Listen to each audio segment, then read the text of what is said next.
so everything to play for. Have to go out for the win and hope that they can actually scrape through into the quarterfinals in that third position, and that's not even guaranteed. Not guaranteed indeed, and it's always such a shaky situation to be in as a player, having to rely on other results, whereas you had an opportunity to really try and take the game to the opposition.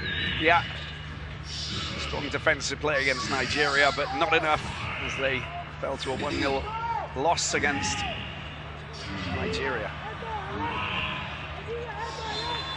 Okay, let's get the game going then. Tunisia, of course, playing in red up against the Zebras of Botswana, playing in the stripes as usual.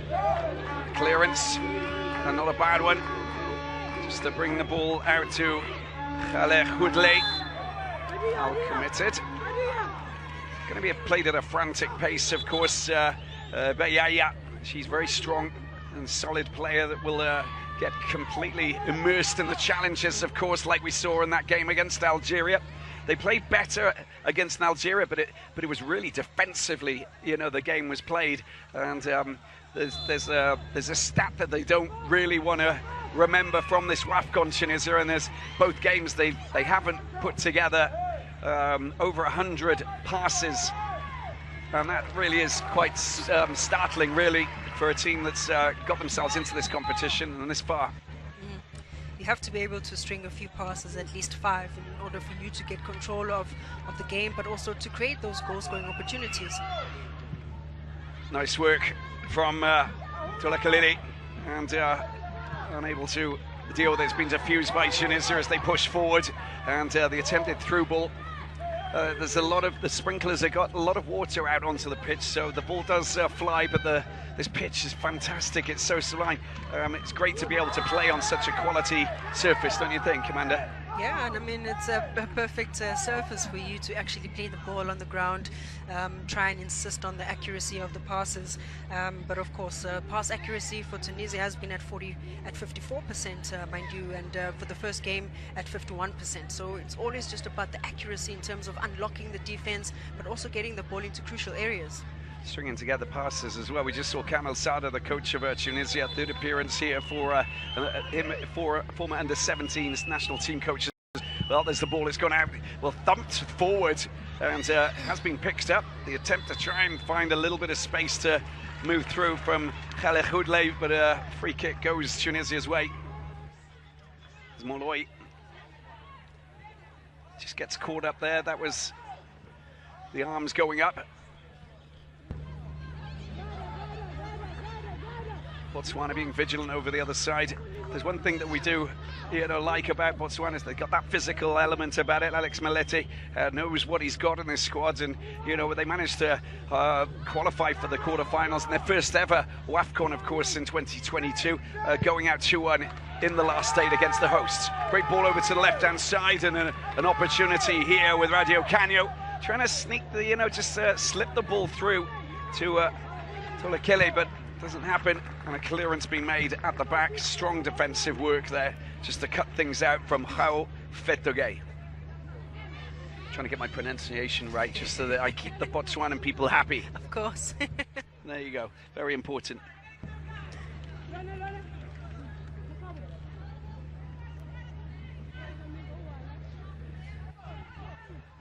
The Shwana people, of course, as we like to say. There we go, throwing down the line. Little touch there, nicely done. And a ball comes out. That's nicely worked. That is from Ben Barek. And a chance to try and get a ball, a delivery into the penalty area. Cut out again by Hao Fetoge. And Botswana diffuse. Tidied up in the midfield. But Botswana pick it up once again. Tola Khalili. Oh, it goes through the Tunisian defence, put on the right foot, and that's the shot that comes in from Radio Canio. Now, that's something that will have been addressed, and that is they need to get shots in. Radio Canio showed us on a couple of occasions that she can unleash shots from outside. On that occasion, not wrapping the right foot around it to get it on target. Yep, I think a good turnover and a quick transition from Botswana locating a Tolagel who has the presence of mind. They've been using Radio Gang already twice as an outlet. They know that she's got the speed, but this time around chooses to cut in. Could have added a little bit of power on that shot. Gaborone United player. Decent header, comes back into the middle. It's dealt with once again. That's a lovely touch, that really is. And this is the dangerous Bayaya. Gets the ball over, it's just not anywhere near Sabrina Luzi, and the goalkeeper Bosija just dealing with that. She played a fantastic game, Sedi Bosija, for Botswana against Nigeria, just enabling, you know, the Alex Malete's team to just diffuse, you know, what they offered. And of course, when you come up against the 9-time champions of this of Africa, you know, they're relentless in their attacks, so they did a fantastic job. It's a shame that they conceded that one goal at the end. Yeah, I think Bosija has been excellent in both games and has really kept Botswana in the game for a bit of much of time. It's just a matter of Botswana finding the courage, being brave enough to be a bit adventurous. The attempted ball across, it's nicely done, good running. That was by to try and latch on to Bayaya, just in front of the goalkeeper. A teasing cross that came over. Dealt with once again. Bosija doing the business with her defence. She knows how to score goals. 7 goals in qualifying. Sabrina Alouzi, who plays in the Netherlands for Excelsior Rotterdam. Of course, Tunisia did qualify in 2008, and in the last edition, 2008, 1 draw, 2 losses in Equatorial Guinea. 2-1 loss against Banyana, and then a goalless draw against Nigeria, and that 3-2 loss against Ghana. That didn't allow them to push through to the knockout stages. Lovely touch, and ball still in play. The control there from Tolekele nearly saw her find a little bit of space away from the Tunisian defence. Everybody trying to tidy things up in the midfield. And finally cleared there by Noheli. Again, the ball going back out wide, perfectly picked up. And then kicked out for a throw-in. Haj Mahmoud made a debut against Nigeria earlier this year. Plays for Grenoble in the mountains in the French Alps.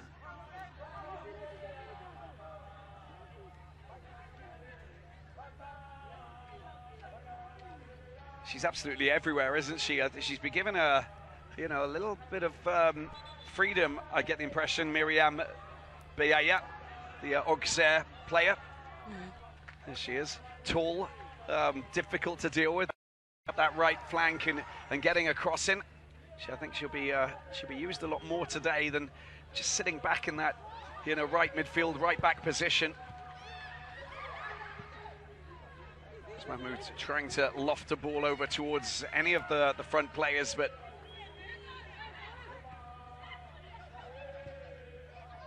Radio Canio, that's going to be a foul. A little bit of a fierce challenge, just coming in by Haj Mahmoud.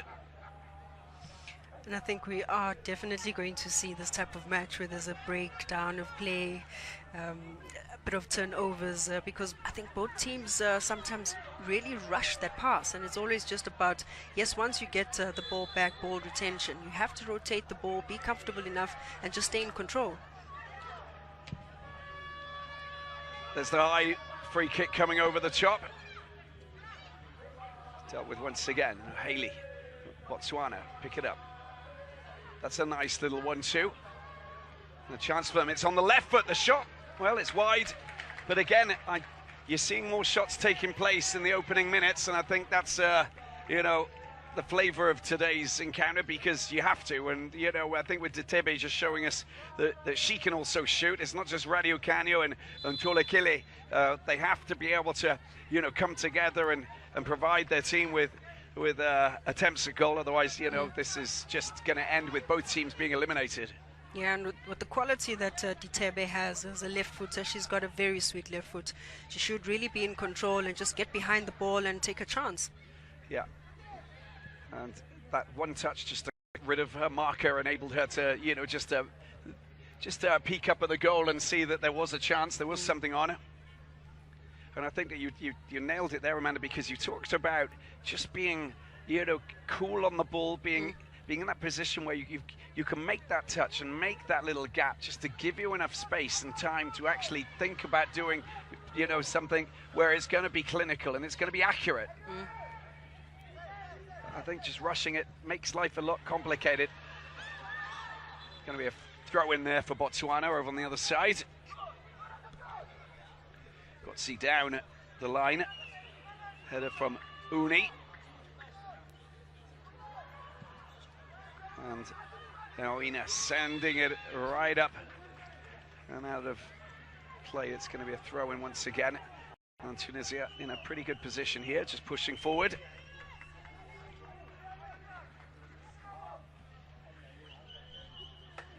Talked about the passes, 97 passes completed against Nigeria, 28% possession. And first time in a WAFCON that a team has not got over 100 passes completed. And that was the same in their clash against Algeria as well. And it's just something that you need to change. Well, there was a little bit of contact with the hand, I think, or the arm, and it's going to be a free kick. Aline Itong of Cameroon makes the call. Mok Gabo Tanda of Green Buffaloes. There you go, the ball just gets held up there with the right hand, I think we can see, of Yasmin Kanshush, just 19 years of age. Tanda sends it up into enemy territory.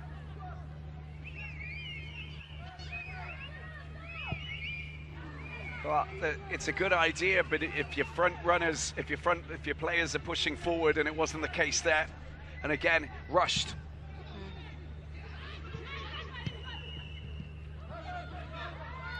Good protection of the ball by Mochawi.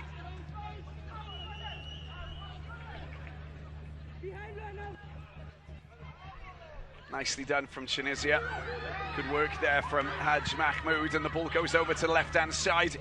Oh, she's been let in. It's a great opportunity for Tunisia. Oh, they scored the goal.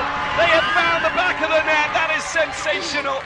And finally, Kanshush is the one who gets Tunisia's first goal, ending a drought that has stretched on for 5 games. First goal for Tunisia since they managed to score in 2022 against Togo. And it all came from a little defensive error. Magotsi got caught there, needed to clear it first time, and a little bit of a fumble and a fine finish with that right foot to fire past Bozija and put Tunisia ahead.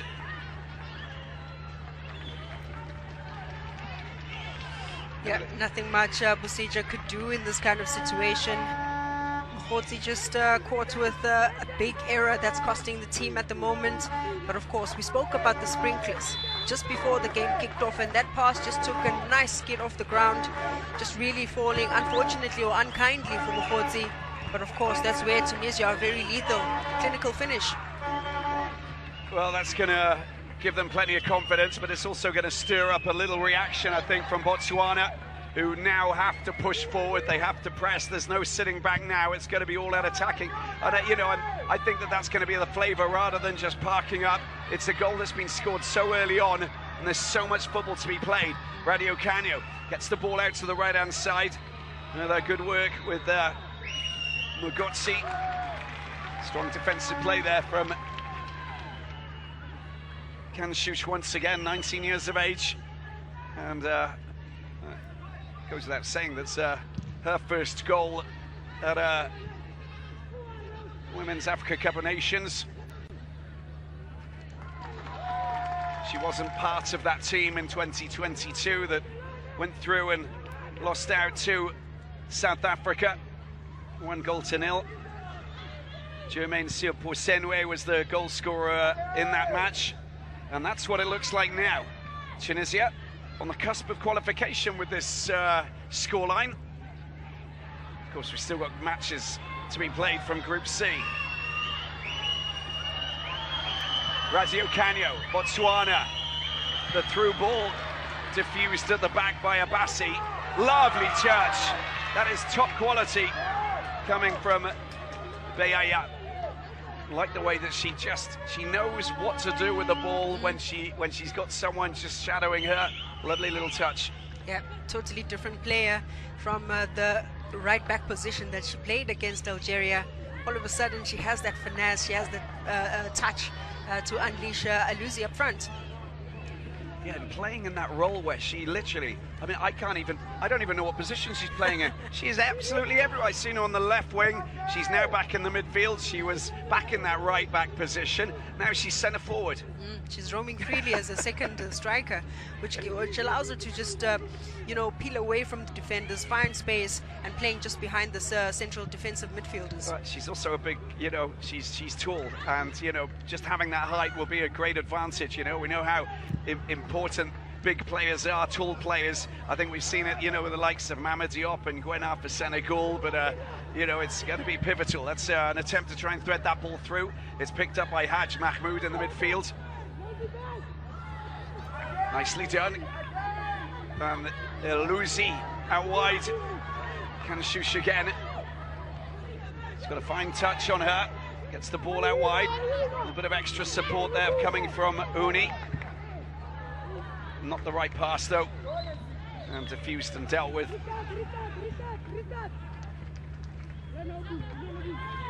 Back to the goalkeeper, Posija.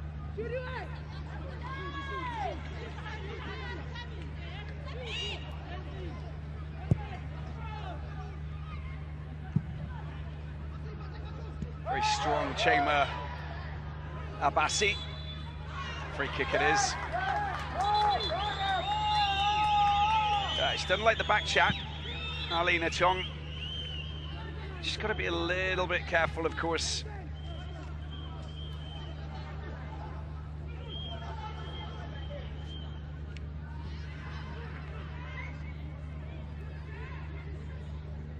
And Shireen Lamti, the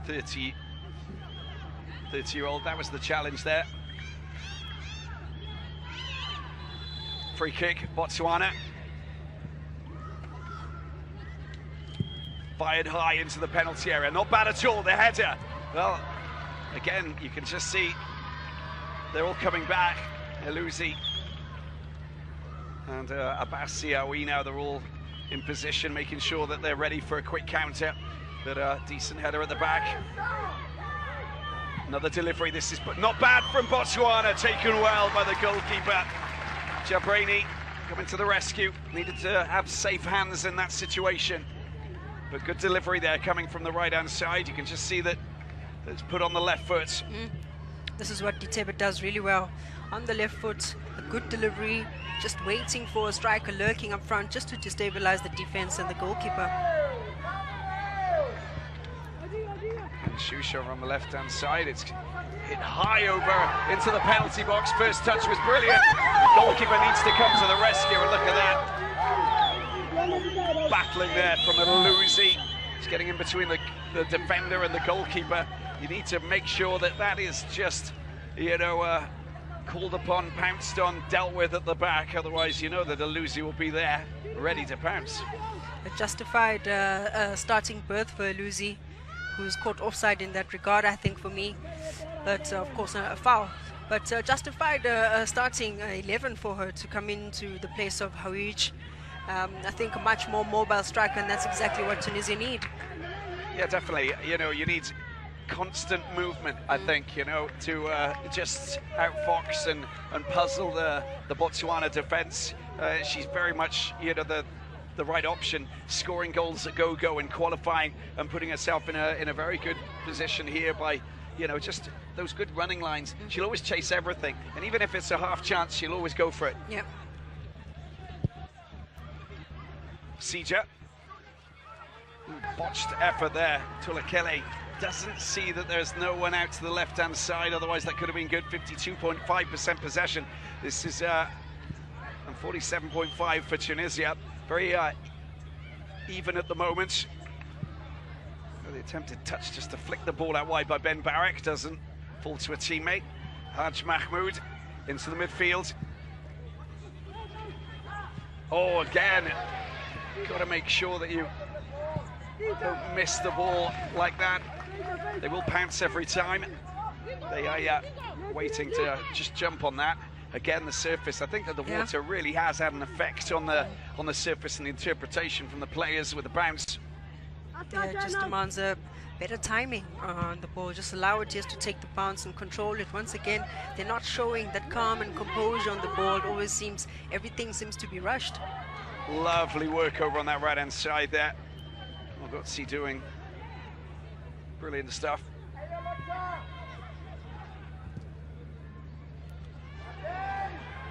Have to work hard. They have to try and get those. Molloy doing really well. Good battling there. Tolakele biding her time. Nicely done. Goes back to Molloy. There's the little lofted ball. It doesn't get past the first defender. Bassi doing the business once again, as we expect her to. And that little flick. Great pressure there, and Bayaya just doing enough just to spook her at the back. Haofetoge just unable to get that little touch because she's come and clamped, shoved her in her face. Just makes life a little bit more complicated. And there's no foul. Haofetoge is one of the experienced players for Botswana at the back. I think with her experience, she should be able to know that once you get the ball possession back, just really try and recycle the ball, get it out, play. They're chasing the game. I thought she took a little bit of time on the ball.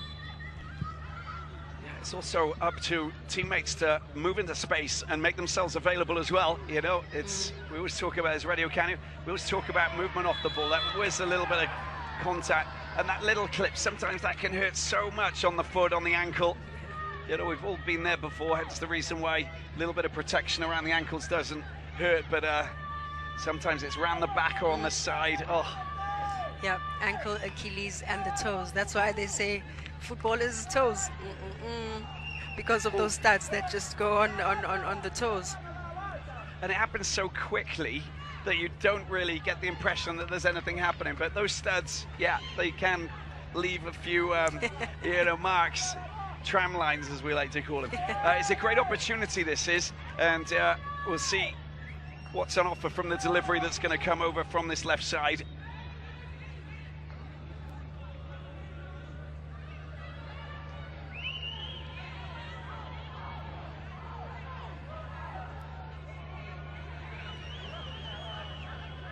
Kitumetse Ditibe from Get FC, about to try and deliver something special with that left foot. There's the delivery into the penalty area. Anybody on the end of it? Not yet. Comes out, lofted back in. Players coming up, but just not getting the touch on it. It's been cleared, but the flag goes up for offside. Two of the players not getting themselves on the right side of the last defender. But also just the organization of the Botswana players. It's almost as if the ball catches them stagnant. They're not running into the box to make sure that they challenge the ball. So this time around, the second ball comes in, Haofetoge is found offside. Midway through the first half, Tunisia with that one goal that they're sitting on, catch shoots, which sends them into the quarterfinals with 4 points. The scenario is a good one for Tunisia. Kamel Sada, and of course bringing an end to that goal drought. I think that's also super important, because the confidence and the, you know, the joy you get from that. Radio Canio finding a little bit of space, gets the ball out to the right hand side. This is nicely done. Needs to, just can't get past her marker. A little bit frustrating there for Ditibe. And look at this, she's working really well, Kanshush. And the ball goes over to the left-hand side, but doesn't find Uni or Ilusi. Of course, we know how dangerous Ilusi is. Sent back up. And again.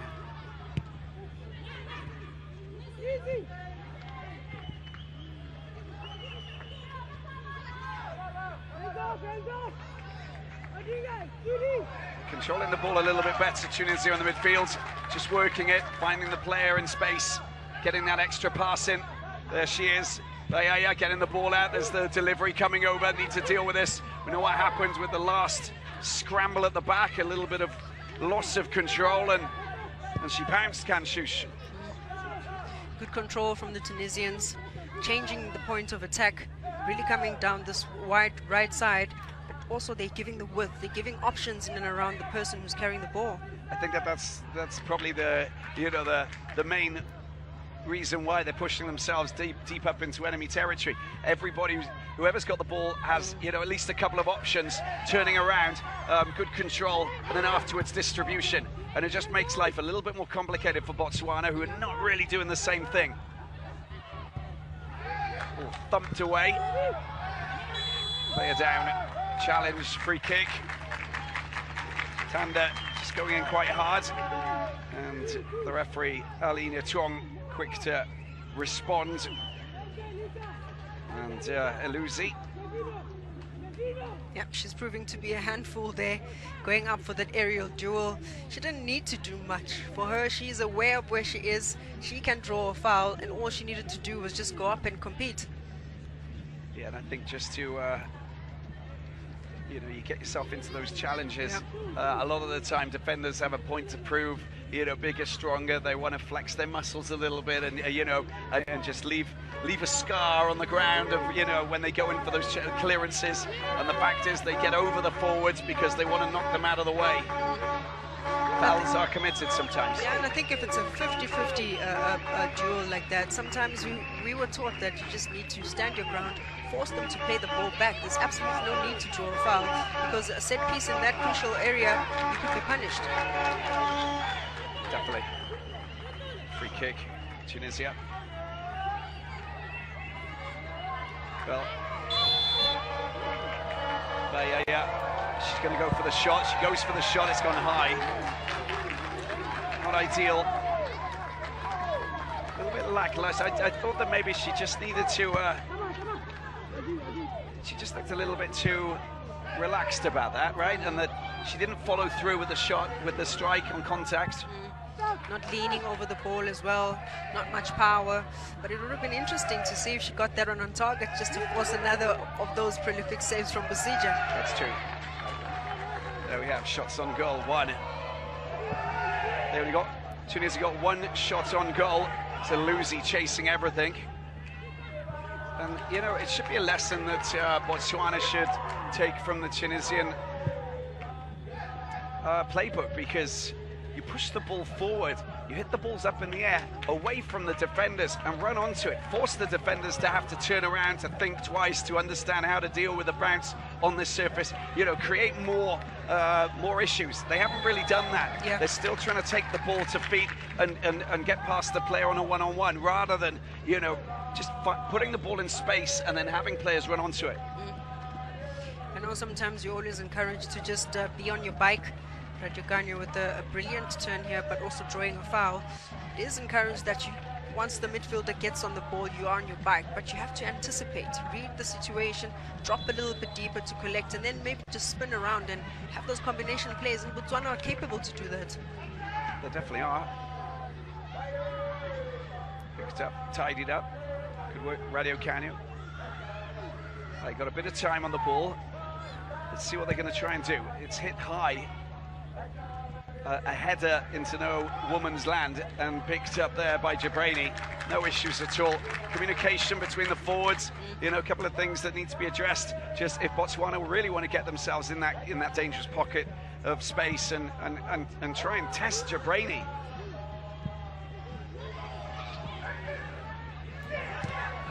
It's concerning. Can't allow the ball to bounce unless you're 100% confident that you can deal with it. They look like they're on the cusp of getting dispossessed. They need to be careful.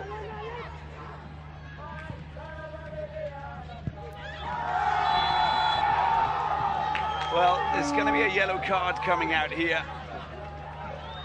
and there it is. The challenge was pretty strong, and again on Eluzi.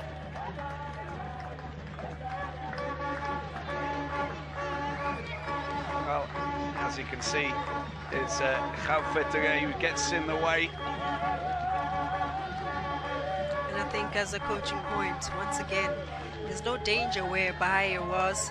Khafetuga could have just guided her, stay on the ground, and make sure that you force the pass back or actually force her to play it out. If it is that the cross is coming, block the first pass forward. Yeah, this is a dangerously positioned free kick now, and this will favour Tunisia, and they'll fancy their chances again.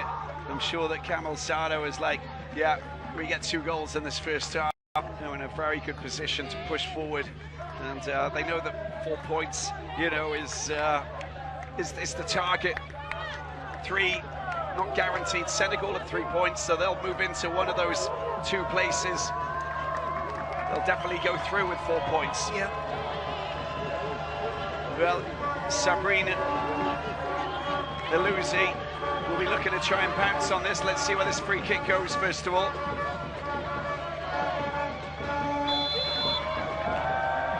There's the free kick fired in into the goalkeeper's hands.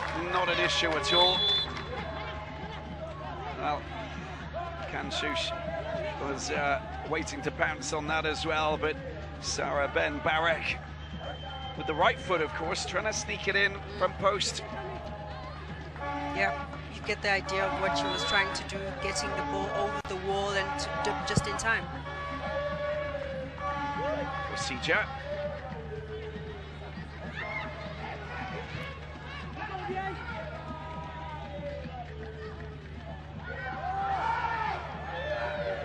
She goes down, Bayaya. You heard the noise coming from her as there was a bit of contact afterwards, picked up by Radio Canio. Over to the left-hand side. Now, Radio Canio. Down towards the Mamelodi Sundowns forward, Tola Kelly. You need her to get a little bit more involved, you know, just in those, get the pass, you know, have her move into the positions where she's going to be dangerous. If she's being tightly marked and she can't really do anything with it, she's always going to get, you know, a Tunisian player foot in the way and clear it away, and it's just not going to be easy for her. This is better. There's the delivery coming in, straight at the goalkeeper. Wow, it was hit with so much power there, Mochawi's cross, that it was kind of like a shot. Yeah, Mochawi does have that as well in her powerful shot, and is always quite accurate with her crosses. Maybe this one miscued a little bit, but Jabrani could have dealt with it a lot better, giving away a corner kick, which should be in favor of Botswana. They need to organize themselves and probably take advantage. Titebe, Tulakele, they're all in position. The referee wants that taken again, I think.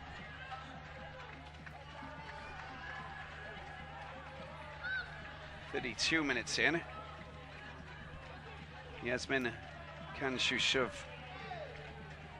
Telstar, and the Netherlands has scored, 19 years of age, the midfielder. Radio Canio will fire it in. Gaborone, the United player. There's the right foot into the penalty area. There's the header. It's well dealt with there, luckily by Abassi, because she wasn't over the Jabrani, and that could have possibly found the back of the net. Well met there by Malloy. Malloy does really well, even though her starting position as well, quite stagnant. They need to run onto the ball. Does really well to get up into that aerial duel, but doesn't generate.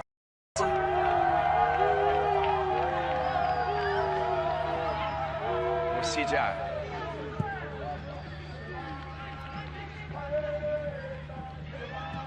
Khafetuga. Big ball out wide to Mochawe. Cuts inside. Space in the midfield. It's good movement this is. This is better. Calmly building from the back. Botswana. Zebra's trying to find a way through. That wasn't the right ball, was it? Noheli dealing with it. And when it comes to Bayaya, she's dangerous. Losing possession on that occasion is Khafetuga. Fierce challenge. And she flew into the tackle. There really was no need for that by Sarah Ben Barek. Yeah, Ben Barek coming in for Khwamazi in that midfield. She's one of those nippy players, not afraid to get involved in the tackles, A late challenge though here on Boeletsi.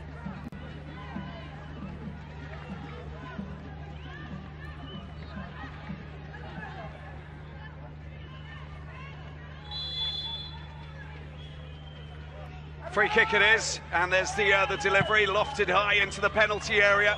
A chance for a header. Again, you can see what they're trying to do, but it's great to get the flick, but you have to be on the end of it, and they have to be communication. They've got to have players moving into position, because we've seen it a couple of times, but we haven't really seen anything.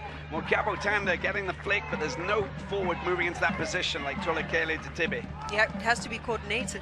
It has to really be coordinated. It's all about communication. It's just, you know, making the call, saying, you know, you can see what your teammates are trying to do. That's good work in the midfield. Haj Mahmoud of Grenoble gets the ball back, little touch out to the left-hand side. Awina drills the ball in midfield. A little foul on Elusi. And there's a chance for Tunisia to try and get themselves a decent free kick delivery into the penalty box. And Tunisia, with 9 minutes left, looking to try and do the business once again. It's lofted into the penalty area. A chance for a flick, dealt with by the Botswana defensive follow-up shot there, coming from the ever-dangerous Lamptey. And there's the ball coming over across, the attempt at a header, the glancing header in the penalty box. The ball does come back once again, and goalkeeper Osija deals with it. Unable to get their player down. A bit of frantic defensive work there from the Botswanan defence, and a little bit complicated, looking quite dangerous, floating that ball over the top. It's been a pattern of play that they have really looked to exploit. Yeah, I think Botswana do really well to deal with the first phase of play. The second ball falls very nicely for Lamptey, but of course, Boeletsi, you have to put your body on the line in certain moments.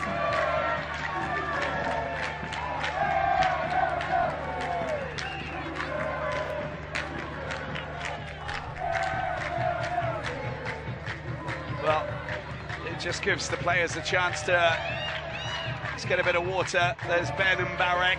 That was the moment that it just allowed Yasmin Kanshus to just pounce on a bumble there at the back. And the frustration there, of course, of not being able to deal with that by Veronica Morguzzi. And afterwards, well, the rest is history. Yeah, a defensive error from Morguzzi. I doubt that she anticipated that bounce, you know, and scared off the ball. But of course, they still have an opportunity to come back.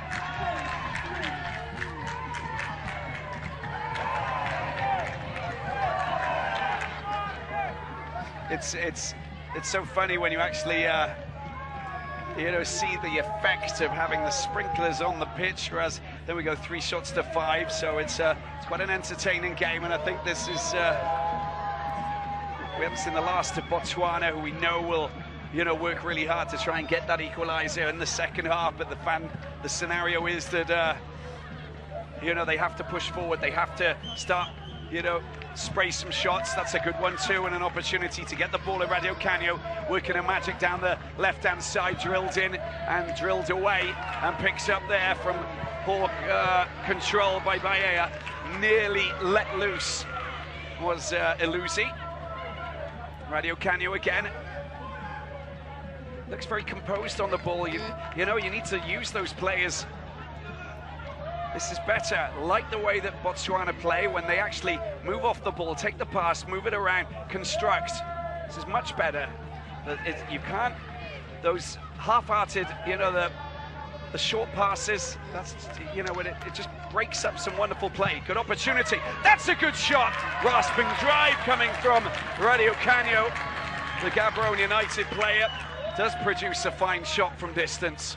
Yeah, and if there's one person you expect to unleash a shot, it's been 2 shots now. Radio Canyo from far out, of course, generating a little bit of power, but straight into the goalkeeper's hands. She does really well to follow the build-up, to follow the play but once again she finds herself in that midfield, in the heart of midfield, and she allows to give herself some space, room and time on the ball, and is able to take those shots. But that is all, you know, it's confident building, isn't it, for Alex Malete's players? Because we know what they can do. We know how they can, you know, work the ball, control the ball, use the space, and work together. They can start to stir up that kind of possession where they do actually use more, you know, 2 or 3 players with the passes, moving into space, then they can create spaces to get shots in. That's the foul, and that's a decently positioned free kick, that is, because of the foul that came in from Aoina on Tuolekile. Radio Canio, well, she shoots from that range, basically, so you could probably go for a shot. I think this is going to get lofted in over the back. There's the movements, got to get it right, Radio Canio. There it is, and a chance! Oh, it's taken well by Jabrani. I like the way that was delivered over the top of the defensive wall. Anybody could have pounced, and I think that a little bit more movement, and that would have, someone would have got on the end of it. Yeah, good variation from Botswana. Muchawa with the decoy run. I thought they were actually going to play to her because she can also whip them in. A lovely dink, you know, just behind the defense, but Jabrani reads and challenges their space very well. We talked about this stadium before, and the wind that blows through here, gusts of wind. This is Tunisia trying to push forward, control, just unable, letting her down on an occasion, Aluzi. And the wonderful way in which, you know, this the wind is so unpredictable here. Anything is possible. A chance for Botswana. They're pushing up once again. Radio Canio squares the ball, tries to get the pass back onto that right foot. Who's there? Waiting for a little bit of possession. The ball does get passed back, and that's going to be an offside call. She just roamed a little bit too far over the left-hand side, didn't she, Refilwe Tuolekile? Yep, I thought she did really well in the first phase of play to really hold the ball up, getting behind, you know, the defenders, and that's where she wants to be, but she needs to time her run. She tried to locate Khale Khutli, but of course you need to get them much more involved, closer to the action. But finding those pockets of space, we're talking about not trying to take the players on. I think it's a good idea for Botswana. They can do that afterwards when there is a, you know, an opening. But in the midfield, just, you know, try and split the defense. 3 minutes to go, 0-0. Ganshush with the opening goal for Tunisia in the 13th minute. More free kicks. There you go, there's a more good say, just leaning in a little bit too much into Yasmin Ganshush, and Uni's gonna take this with that left foot of hers. Hits it high, this is the danger area. Picked up, and that's not bad, delivered. Kind of a shot cross, wasn't it, from Nora Noheli of Bekan.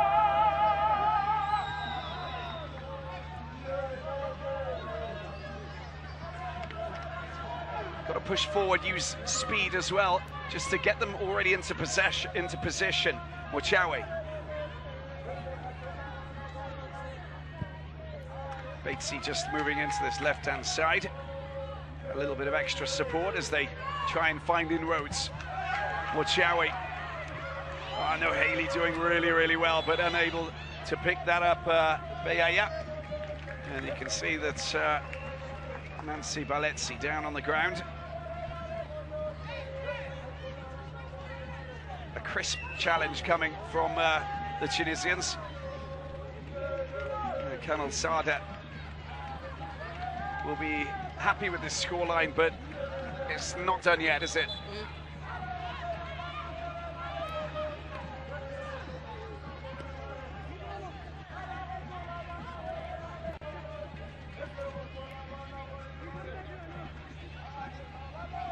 Free kick will be taken by Rabia Aoina. Over the top. Not quite. Let's into the midfield, and picked up by Molloy. Malloy's another fine player in the midfield who can just, glue together that area where they can actually, just make sure that the passes are going in the right direction. Just keep it safe. Ball falls into the hands of Basija. And I think because Botswana are rushing every build-up that they get, Malloy seems to be a bit misplaced in that midfield. Otherwise, she's one of those players who are quite aggressive when she goes up front, because there's no coordination in their build-up. Misplaced passes as well. The turnovers are just a bit too much for them. Yeah, but I like the players like that who are just who are so they're so controlled that they can get that touch, they can make space. There's a few players like that, Radio Kanu, of course, Malloy, even Beletsi, they're not afraid of just making, getting a touch, moving into space, but not doing too much, because they can make space. They want to get involved. They get involved. 2 minutes of added time, not too much. Lofted ball. And luckily that was dealt with, but it's gone over the top. This is dangerous. Noheli, flag stays down. Right foot, gets the ball over. She had a good chance to actually hold it and then wait for more support to come forward rather than just hit the ball down there, because there was no one there. Good running from Mochawe. Pass wasn't good enough. And Ben Barek doing well. Oh, that was nearly good opportunity as well for Bayaya.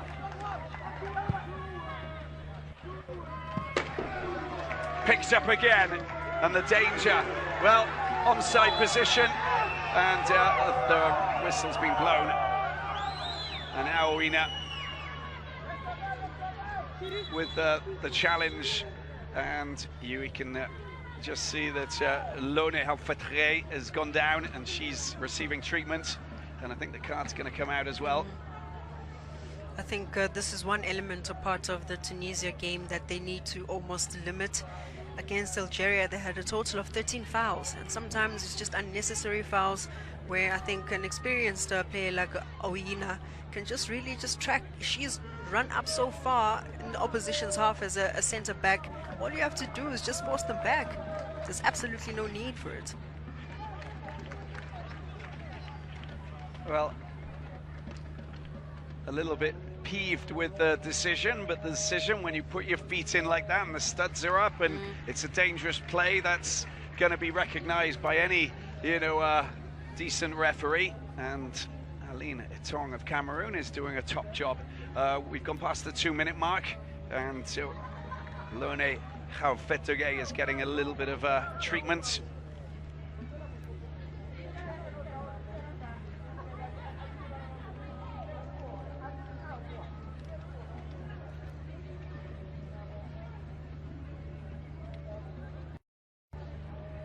So it's still very open, isn't it? This is just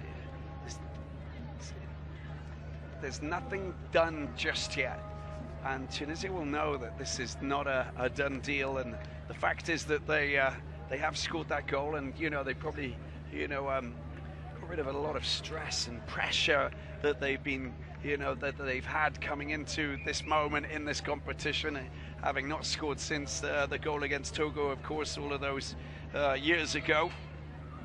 And now they're in a much better position.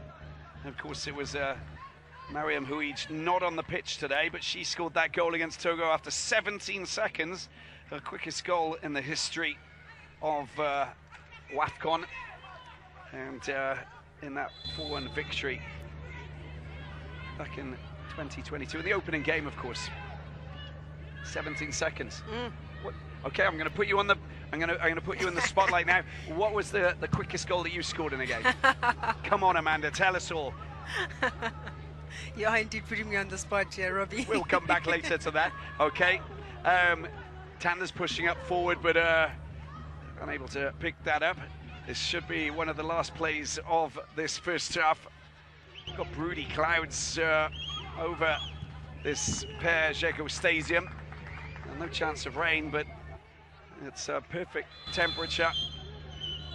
And the whistle has been blown here by Aline Etong, Cameroon. It is Tunisia who have taken the lead here. Yasmin Kanshush is the player who has found the back of the net to just put Tunisia in control. They sit pretty with 4 points in one of the third best places out of the two groups so far, but there's still another 45 to play. But here at the Per Jego Stadium here in Casablanca, the halftime scores are Tunisia 1, Botswana 1. 1-0.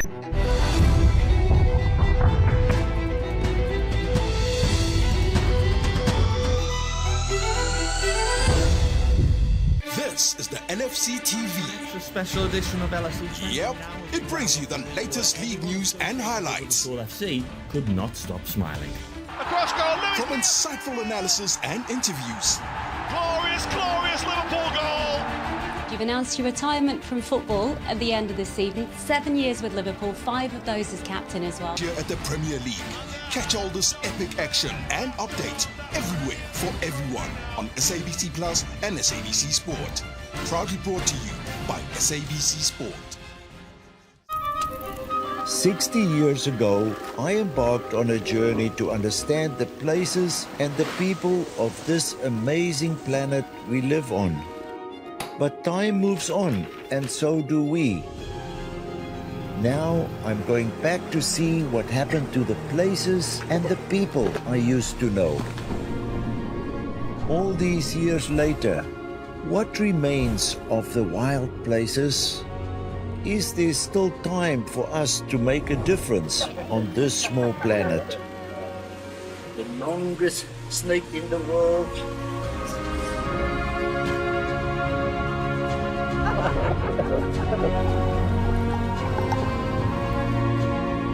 A remarkable and thought-provoking documentary series, Wild World Diaries. Friday, 7:30, SABC2. They all believe they will be crowned champions, but gold medallions are reserved for the best of them all. Your champion is African Cup of Nations. It is the incredible clash of the 12 African women's national teams. Catch all the 24 matches of the Capital Energy's Women's Africa Cup of Nations Morocco 2024 from 5 to 26 July 2025 on SABC Plus, S3, SABC Sport on DTT Channel 4 and SABC radio stations. Proudly brought to you by SABC Sport.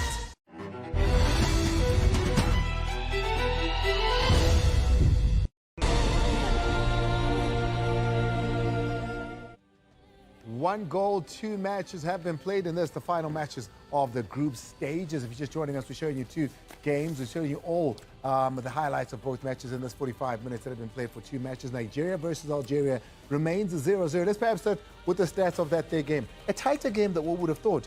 Both teams a little lackluster, but take a look at the shots that have been taken by Nigeria. None of them on target, though. Yeah, I mean, the goalkeeper is well organizing her defense very well.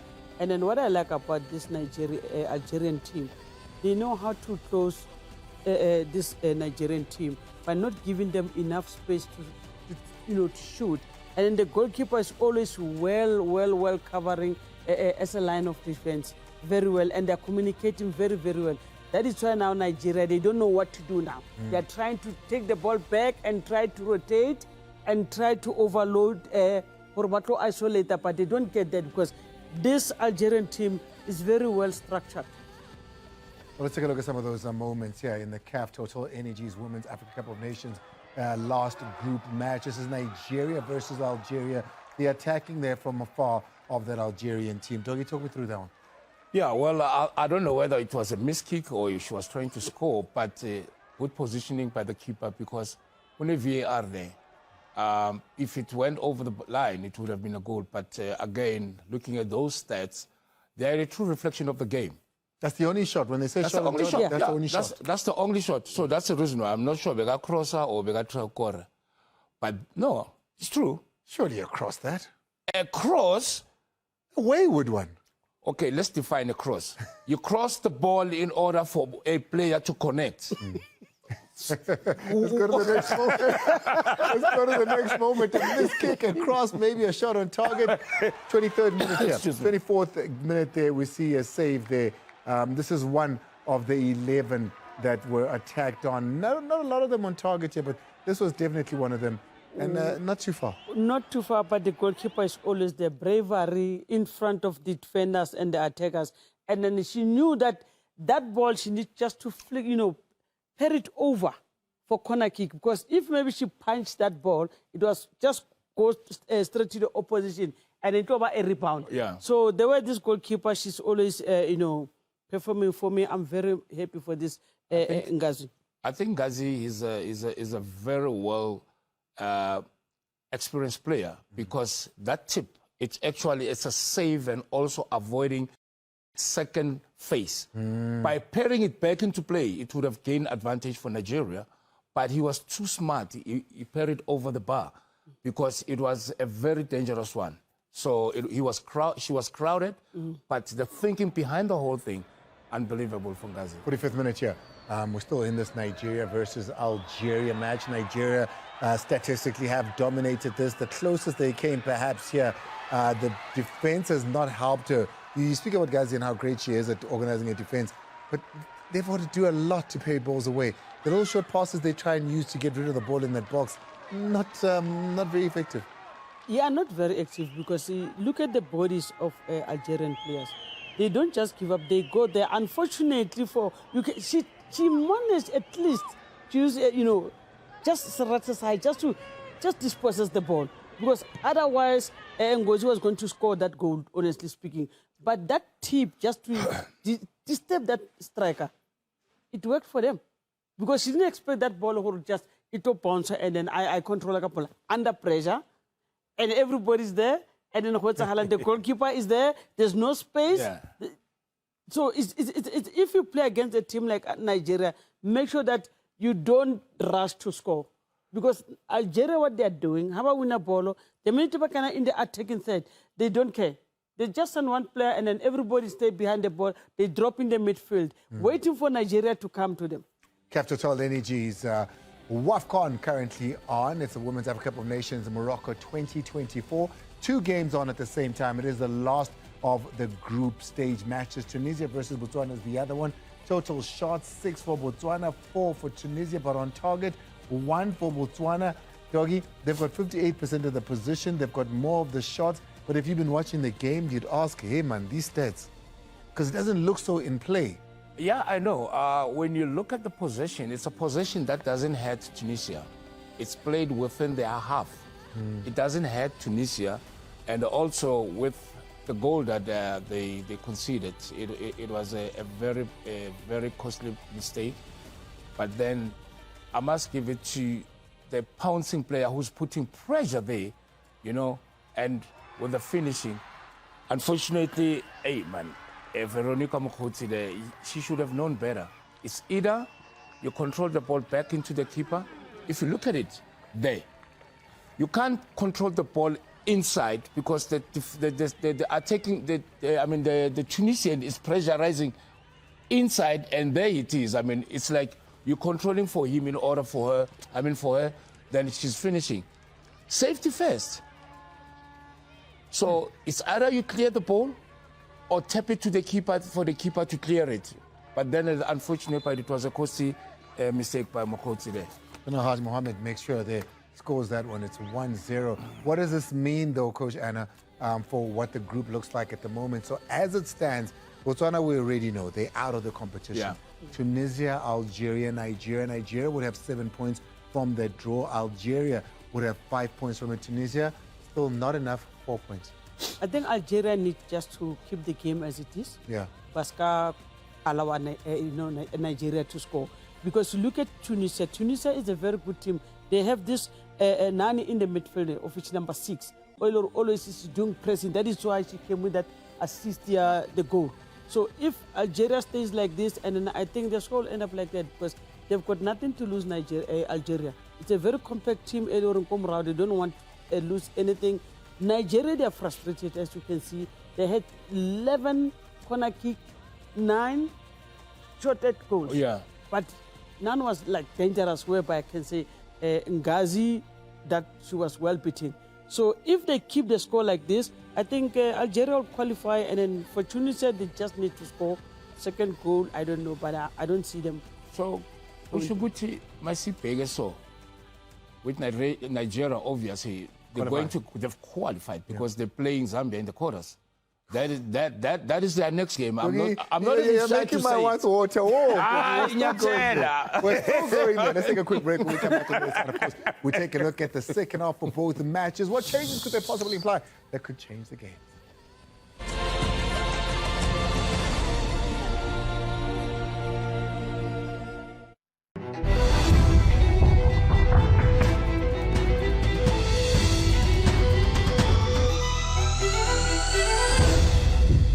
This is the NFC TV. It's a special edition of LSE. Yep, it brings you the latest league news and highlights. Liverpool FC could not stop smiling.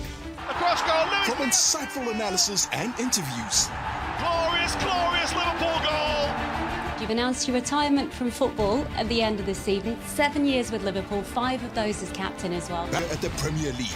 Catch all this epic action and updates everywhere for everyone on SABC Plus and SABC Sport. Proudly brought to you by SABC Sport.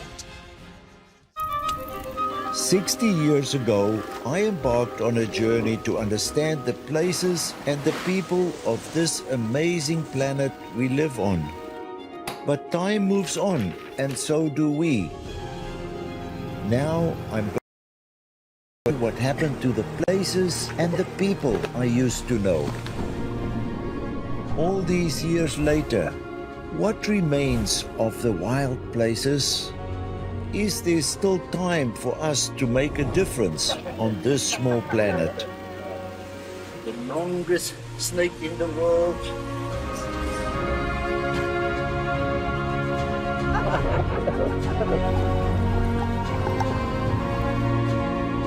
A remarkable and thought-provoking documentary series, Wild World Diaries. Friday, 7:30, SABC 2.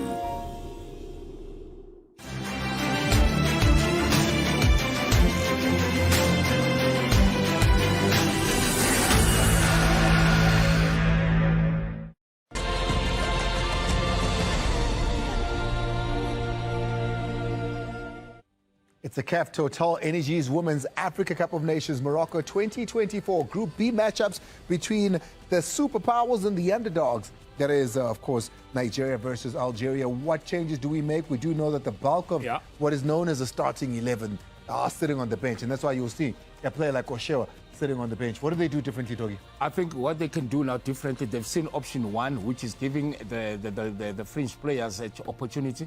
Now it's time for the coach to think for the next game. Bring in 4 to 5 of the players that you think are going to start the quarterfinals. People want to see Oshewa. That's what I'm saying. The last 25 minutes, then you bring in players that you know definitely they will be starting in the knockout stage. So he has seen, these players that have started have given an idea what kind of a team he has. But now it's now just time to start with the players that he think will start with quarterfinals. Well, here's the Algerian team. We're speaking, of course, about the Nigerian team, but let's move over to their competitors because, you know, a lot of those, the Plum Trees, the Ohale, or Shola front didn't start that one. This one here, a lot more stronger of their team is Algeria. Do they do anything? They're happy with the draw, you said? They're happy with the draw, but later you can still bring number 11, Lina, and then you also bring number 20 because these are the players that they carry the team. They can start to, negotiate, initiate the game because check the first half, 18. So a more impetus up front. Exactly. Let's see if they're going to do that. We're going to take you straight to Morocco now. 2 games. Remember the first one here on SABC 3. That's the Nigeria game who take on Algeria and, of course, Botswana and Tunisia on SABC Plus and SABC Sport.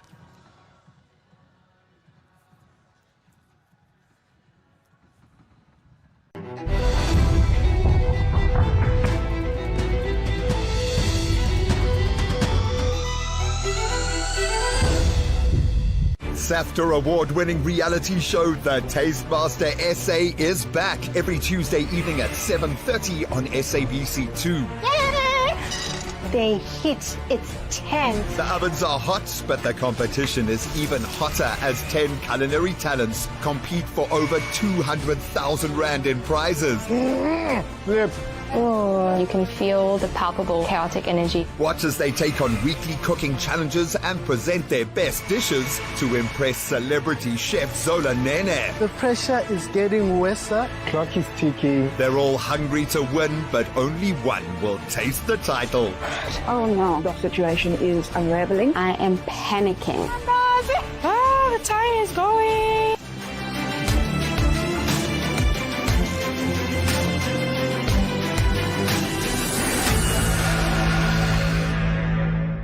See how it is that they're going to shape up now as they try to chase the game, but of course this is the reaction that you want to see from a tactician that is the coach.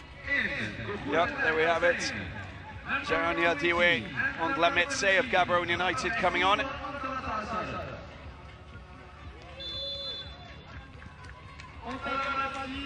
And Ratari comes on as well as we get the second half underway here at the Peugeot Stadium. And another foul. First foul within the first few seconds there. Kanshush responsible for that challenge.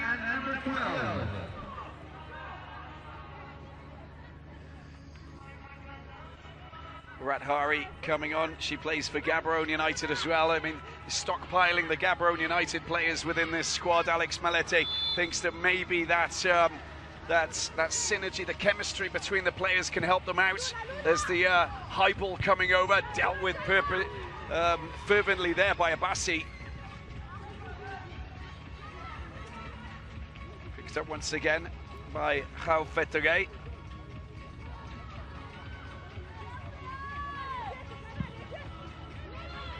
High ball coming over the top. The decent header there coming from Abassi.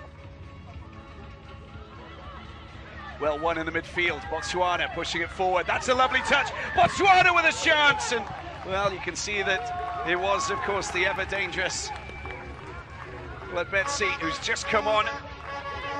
Nearly got a strike in. Strong defensive work at the back, as expected from the likes of Abassi and Awina. Khao Feture. Free kick it is, with Ben Mbarek going down under the challenge from Bailetsi.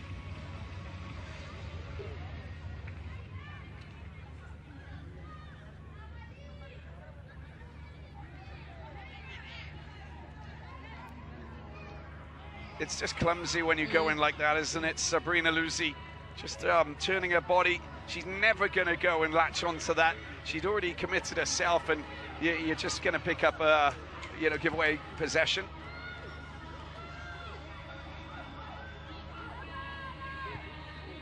Well, they've got strict instructions to attack, I think, coming from Alex Malete. He knows that Botswana are now on a mission. They have to push forward. They've got to be aggressive. They've got to really push forward and get themselves into those pockets of space to try and test the goalkeeper. And as expected, just before the halftime break, we spoke about Botswana going back into a much more familiar sort of formation, and that is having the 4-2-3-1 up top. Ratari now coming in to play that double pivots alongside Bailetsi to try and get Moloi once again to be the one that's a little bit more adventurous, supporting the play up front.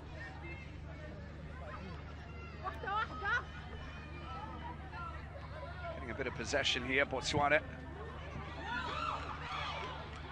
Gets knocked out of bounds. There's Uni, very sturdy player in defence. The strong challenge, the shot, well, why not? Again, you find yourself in that pocket of space. You got an opportunity, go for it, Ratari. Just filling up that gap, and another one of those midfielders who can come in, and you mentioned, Bailetsi, Moloi, Radiokano. Get them in the midfield, they should be like bees buzzing, they should be causing all sorts of chaotic problems for that Tunisian midfield. Yeah, and if you play them high enough, they should be able to also give a counter press, force Tunisia into those areas and turn over the ball because it's closest to the 18-yard box. Then they can take those shots. Well, it's going to be a yellow card there. And again, just a bit of contact, it was enough. Shush going down. And the free kick. And yellow card for Gotsi. Oh. Yeah, that looked quite bad, didn't it? It slid onto it, but you know, and it wasn't first contact, so it's not as bad, but it's still, you know, studs on the ankle, as we said. Yeah, a dangerous and quite reckless tackle. But a yellow card justified on that occasion from the referee Ali Natong of Cameroon. High ball doesn't get past the first line of defence. With a free kick, Botswana trying to move and shift. Has to go back marginally, not in the right position. Referees don't like that. Wait for the whistle.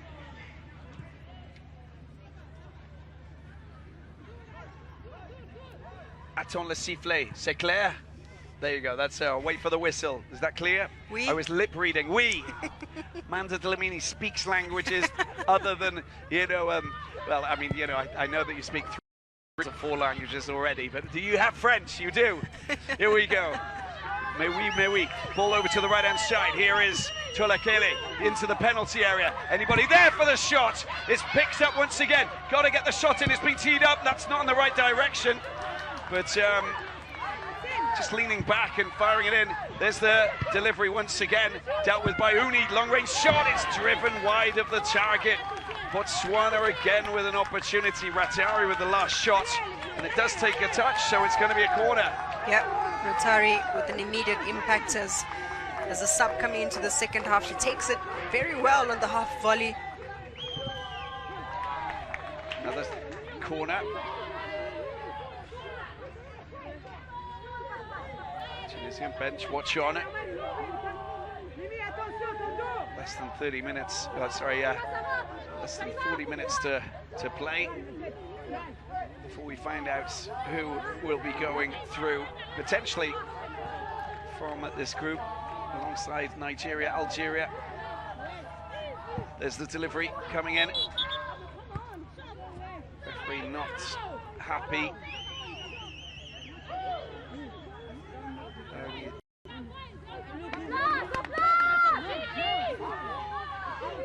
Just keeping an eye on the players in the penalty area. There's a little bit of contact there on the front post. Short corner taken quickly. And a chance to try and get the delivery over. Nicely done.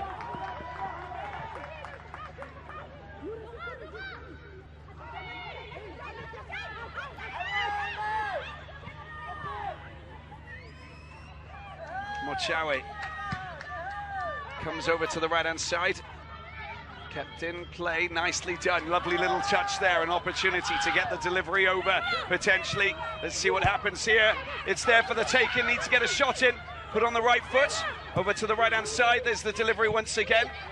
It's been teed up. That shot comes in, it's not a bad one as well. Driven firmly, Mochawe was there.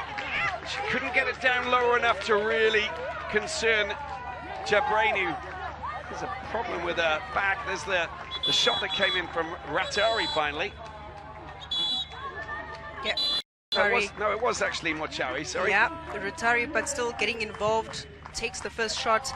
Now Botswana do really well to pick up the second ball, getting Mochawe involved. That's what she do. She's a specialist at that. She has a powerful shot. That for me is a sign of things to come if it is that they really pile up the pressure. So much better, and the fans are singing in fine voice here from Botswana. And singing in Setswana, of course, the language that they speak. And if I said Lakea or Sogile Jang, how would you respond? Amanda? Well, that means, how are you? How are you in Setswana? And I would go siame ke alabuga. There we go. Okay. There we okay, go. how are you? There we go. Ke siame ke alabuga. I'm fine. I'm okay. You got Thank that? you. Yeah, there we go. There we go. And this is Zulu? It's Sawubona. Sawubona, yeah, that's right. That's right, Sawubona. I did know that, actually. Yeah. No, but it's fantastic, and I think that what we also like is the fact that, you know, when we have some of these fabulous nations, the singing coming onto the pitch, you know, Banyana, Banyana, you guys do it. You know, we hear it from the Ghanaians. There's a whole number of countries here in Africa that will just, you know, arrive off the bus, and it's all so beautiful, and it's something that you don't see in many other parts of the world. So it just adds an extra flavor, you know, to a fantastic, you know, package when teams arrive off the bus. Yeah, it's just the harmonization of all the voices. It just brings the unity. You get into that trance of, you know, we're representing people back home who can relate to the songs that we're singing. Yeah. Usually songs just to empower ourselves, but also remembering the people that we carry. That's just beautiful, and, you know, it's so important. It goes over the top. There's a chance. Well, there she is. Tolakele puts it back. The shot doesn't come in, and oh, there was an opportunity there for Letzi to come in and just drive that through. Tunisian player down, and it is Lamti who's down on the ground in a little bit of trouble. Had a lot of players going down under half challenges. She didn't want to take the shot. She was running out of a, you know, angle to shoot in, really, and that was the shot and the follow through, and she went down just on that the follow through from Nancy Baletsi. Yeah, Lamti doing everything to make sure that Baletsi is not comfortable in unleashing that shot, but of course draws a foul.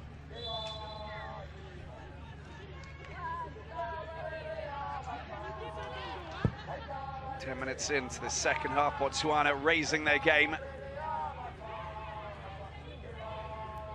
Calmly at the back, dealing with that. Haufetoge. That's a decent ball. That's where they want to do. The goalkeeper doesn't come out. The chase is on. It's been picked up. A shot comes in. It's not a bad one as well from Ontlametsi. And she knew that she had to get that shot in, directed at the goalkeeper, so without too much of a sting, and easily read there by Jabrani. Yeah, I thought she hesitated there. Maybe Tolagele also maybe in the way. But Ontlametsi does really well to put a body in between the defender and the ball to try and give herself a little bit of room. But the shot is a little bit tame, just needs a lot more power. But impressive that she comes in with the speed that she has. She's certainly going to cause trouble for the back four. Yeah, that's, you know, we've got a taste of things to come. Botswana get a goal, and then, you know, we'll have something, you know, that's going to go in so many. It could go anywhere after that. There's the free kick.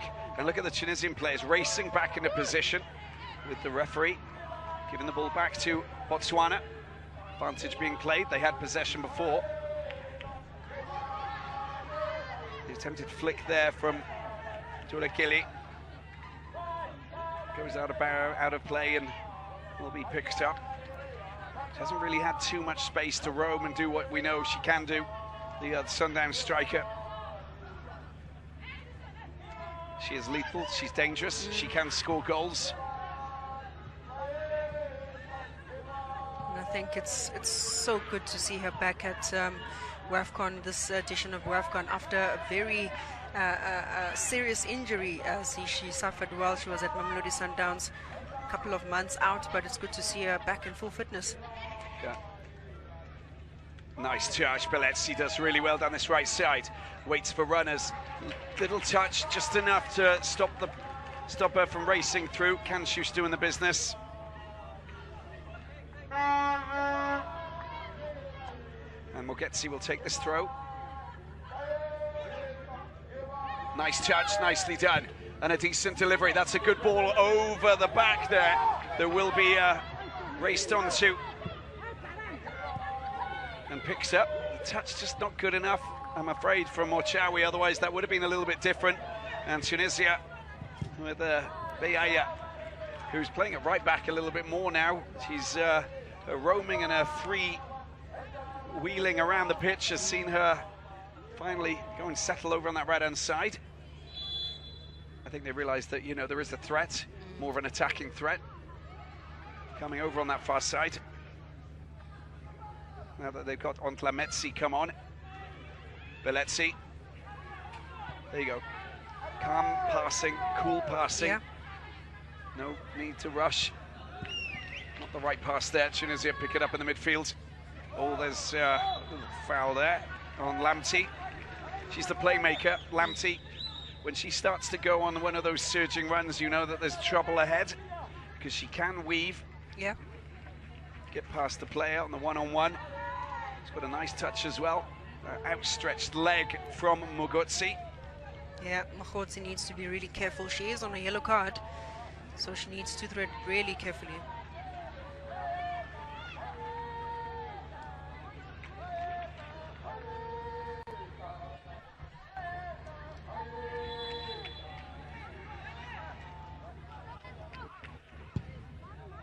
Uni sends it high.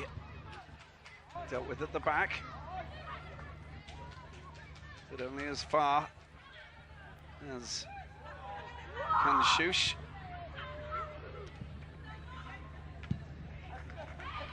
Met by Uni again. Controlled down to the left-hand side. It's a lovely touch, but the through ball just not good enough to pick up Haj Mahmoud down towards the byline, and marshalled, dealt with, despite the fact that Aluzi's always racing, tracing,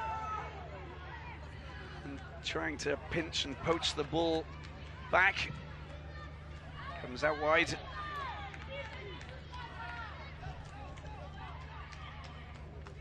Tanda just using Bosija.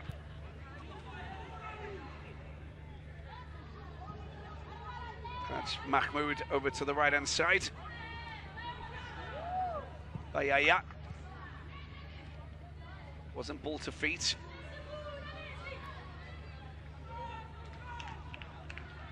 Marshalled at the back.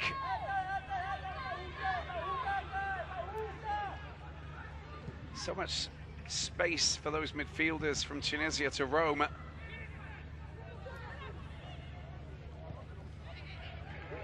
Botswana, good use of the pitch. That's a great ball over to the, well, I thought it was a great ball, just a little bit too high for Mogotsi to control.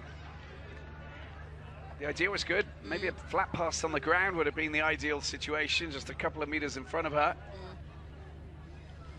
I think the likes of Lamti and Mahmoud, really with the double pivot for Tunisia, have really tried to break down the build-up from Botswana, hence forcing Molloy to just drop a little bit deeper into a different a third or zone, that midfield, to try and get on the ball, because behind them they really can't penetrate through. Change for Tunisia,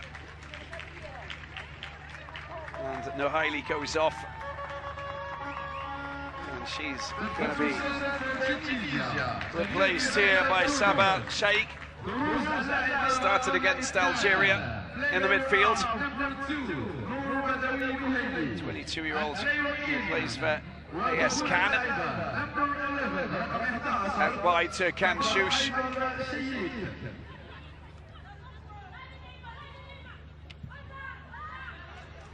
Just a wild ball up and dealt with by the Tunisian defence. So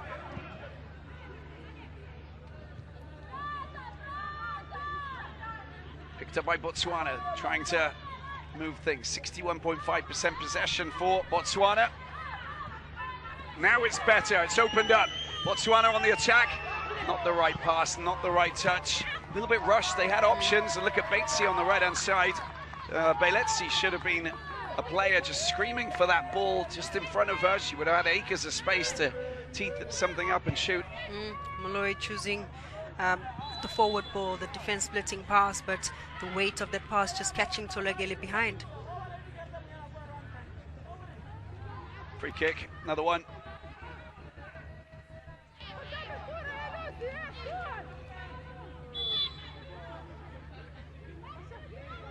Fetigay about to send this up. Plays a football in Turkey, the only player in Botswana who plays in Turkey. High ball over the top, the attempt to get the ball over.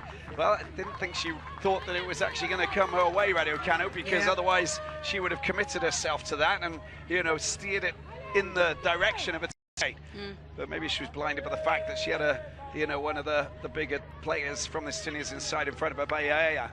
Yeah, and she's got an incredible first touch, Radio Kanye. I don't think she anticipated that it would fall just for her in the box, and I'm sure she would have done something quite positive.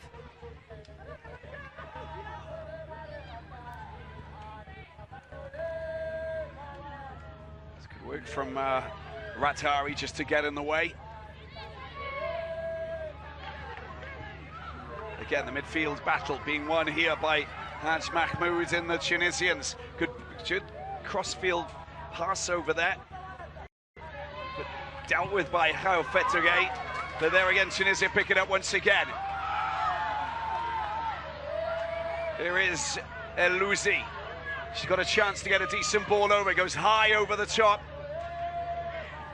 And that's a good response there onto the roof of the net there, coming from Kanshush, the goal scorer.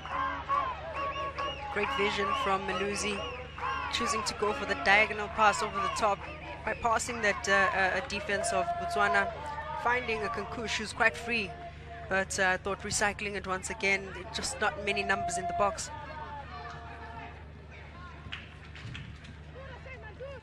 Rooney knocks the ball out, picked up.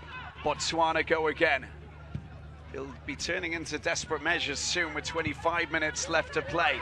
That's a good high ball over the top. Who can get on the end of it? Need to hit it first. There's a shot. There's the goal. It is sensational. Look at that.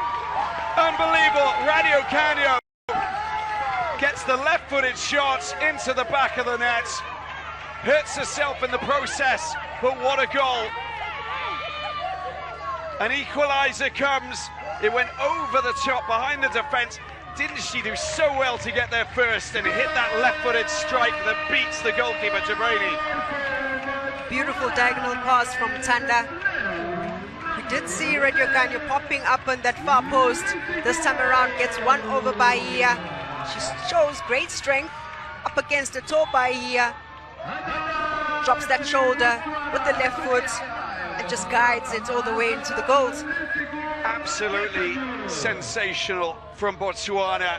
And look, Alex Malete and co, they now see that things have opened up, and this scenario, well, it doesn't favour anybody, does it? You know, 1-1 means that both teams will be going out. We need to see a winner, and it means that Tunisia have now got to just turn up the pressure, turn up the heat.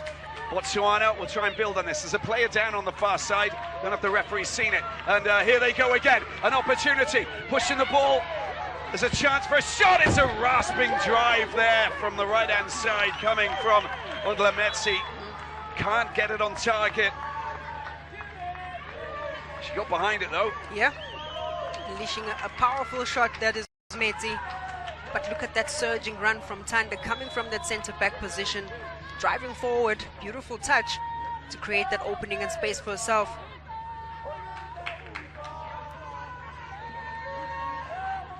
Well, that was the moment that Elouzi went down under Hao Fetogay's challenge, just a little bit behind.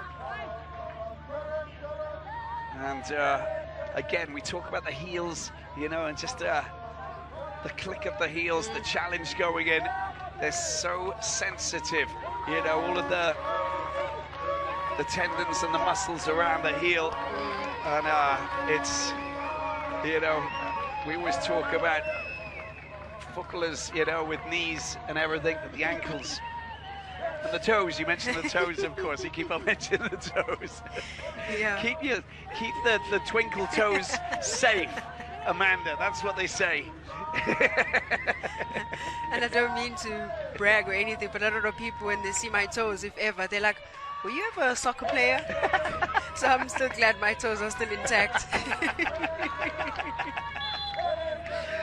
I'm sure your toes are fine, Amanda. I'm sure your toes are fine. Look, Radio Catherine with her toes off that challenge from Bayaya, but isn't she happy? Look at this. This is the scenario.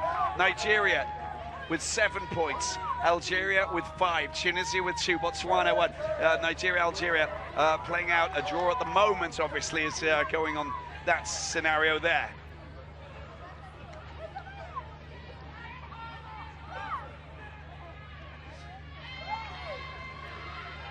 Here's another chance. It comes out, picks up by Kanshus. Can she get the shot in? There's an overlap and a chance for a shot. It's not bad. It takes a deflection and goes outside of the goal, much to the relief of Sedilami Bosija. Good work from Lamti to get into position. Just look at that running line there. And off the body of Gaufetugay. Look at the turning head of the goalkeeper Bosija. She's going, don't let that go in. She knows how close that was. Lamti taking it in her stride with so much power. Corner, far post, flaps away by Sedi Bosija. Botswana launch an attack. First touch just not good enough there from Otlametsi, otherwise she would have maybe got past her marker, but it's taken quickly. Botswana have a little bit of zip about them now, having scored that goal. Will they get a decent crossing? It goes high and into the hands of the goalkeeper. And Jabraini not really spooked by that high ball coming over. But the fact was that there's a little bit of extra pressure now on Tunisia. They've gone from being qualified to not being qualified, all in the space of a few minutes. And time is of the essence, 20 minutes to be played here. Oh, that's a fierce challenge from behind. I don't know why she went in. That was a little bit reckless, coming in with that effort. You shouldn't have even bothered going in like that, Gabo Tanda. Look at that, the first, yeah. Oh, that's a double hit, isn't it, on both ankles? There's no way she could have gotten contact with the ball. And yet again, you have to encourage defenders, midfielders as well, to just stay on your feet, force the opposition or the opponent to play the ball back. I cringed because we talked about ankles already, and I'm not happy with the ankle scenario. But double change with Mogotsi going off. Johannes coming on. And Michelle Oboeng into the hands of the goalkeeper there, who's the plays for BDF 11 ladies in Botswana, 24-year-olds. Just the perfect time to institute that double sub. Oboeng and Johannes especially, because she enjoys running on the right flank. Hopefully she can add that much pressure, or even just the momentum, carry the momentum that Botswana have suddenly built. Well, she started against Algeria, of course, in that 1-0 loss.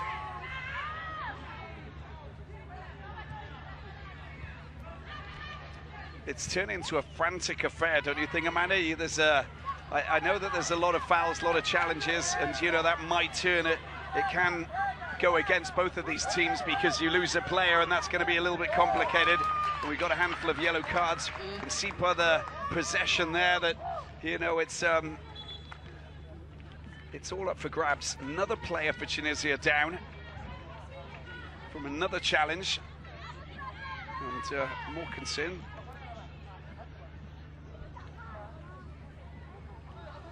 Well, I mean, I'm not the type to encourage such play. Yes, if you take a knock 100%, but also it becomes very strategic where you really try and break momentum. But here you have that knee. That looked quite awkward, didn't it, from Sarah Ben Mbarek? She kind of stuck her foot down, the leg went straight, and then she came over the top there. And, you know, cramp could play an important role in that when you actually have your leg, you know, straightened just like that. So with 73 minutes in, that time of the game, isn't it? Tunisia, a bit of space, and the attempted drill over there. Knocked out of bounds, corner it is. And a chance for them to float something over to try and get that second goal that would again put them in a qualification position for the quarterfinals. Their third appearance, back-to-back quarterfinal appearances if they do score a goal. Botswana looking for victory and hoping that they get one of the best third-place teams. There's 2 places up for grabs from the 3 groups. Here's the delivery. Front post headed away sumptuously by Lekele. And a chance, there's a break that's on. That is not the right pass, is it? A three-pronged attack, and the ball just doesn't find the right player. Another foul on the far side. And that was a golden opportunity for the Zebras. Just had to be pinpoint precision with the pass. Yep. And counter-attack, you know, you have to have those ingredients. It's the speed. The accuracy of that pass needs to be on point. And this time around, Tolagele, I thought, yes, right decision to make, but put a little bit of weight into. And you know, we mentioned it before, you've got to put it behind the defender.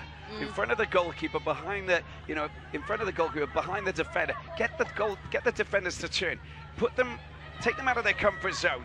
There's a high ball over the top there. Alusi picks it up. She's in an onside position. Tries to get past her marker. Doesn't manage to. That's a good ball. That's what I'm talking about. Oh, what a challenge that is. Top quality there from Samioni. Otherwise, she would have been away.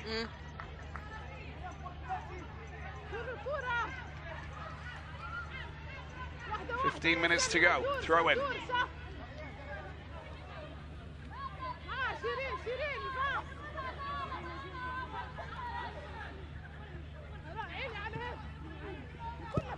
On the edge of the penalty box, but Tunisia unable to get rid of that. Alusi does really well. Oh, it's just a little clumsy bit of contact there, and just giving the ball back. Launu Moloi.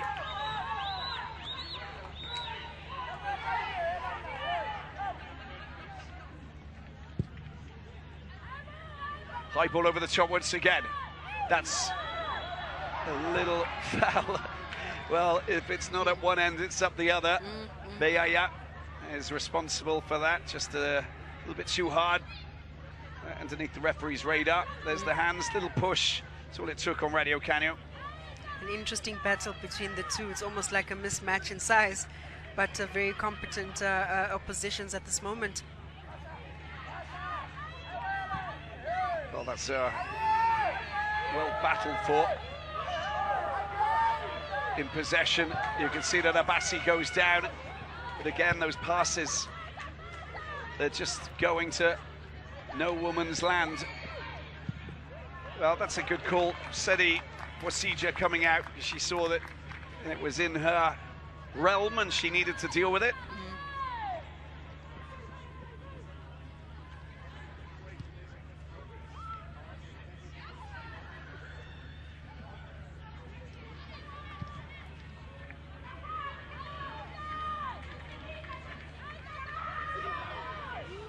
Lots of space over on the right-hand side. They're just not looking.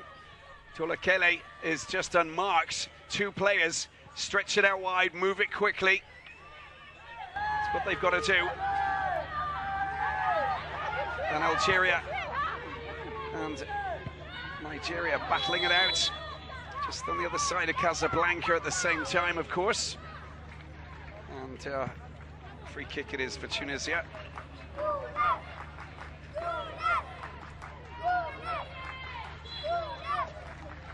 There's the challenge. Radio Canio getting up.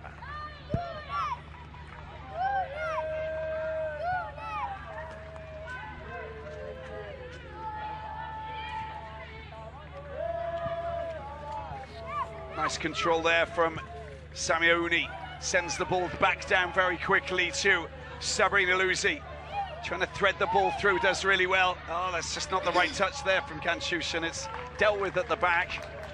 As Tunisia put a little bit more pressure on this Botswanan defence as they go in search of that winner. Kanchouch, nice work there from Ben Mbarek. The ball comes across, dealt with there by Mochawi. Mahmoud dispossessed, but a free kick goes against Tunisia despite the battling in the midfield.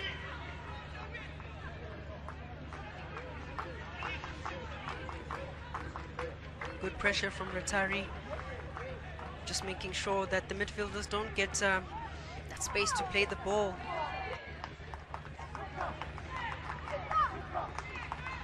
Still goalless. As well, this is interesting. We know that that's going to be a very dangerous attacking lineup now. Ben Mbarek goes off. And replaced by Ahlem Amar.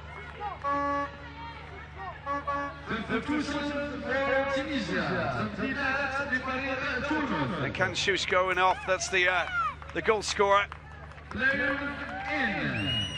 There it is, that's the goal that saw them take the lead after 13 minutes. Swede comes up, and here's the free kick. Not a bad effort at all. Great save there from Rosija. And unleashing that wonderful shot was the ever-dangerous Uni. Yeah, another catalog save from Busija. Definitely going on target. Wine just doing really well. The power, the precision behind it. That was a stunning free kick, wasn't it? Here's the resulting corner. Uni again, front post. The corners have never really got past the front post. Not managed to get it over the top. There's the Kanshu substitution that we talked about. All comes back to Mochawe. 10 minutes remaining here, and both teams out of contention for a place in the quarterfinals as it stands.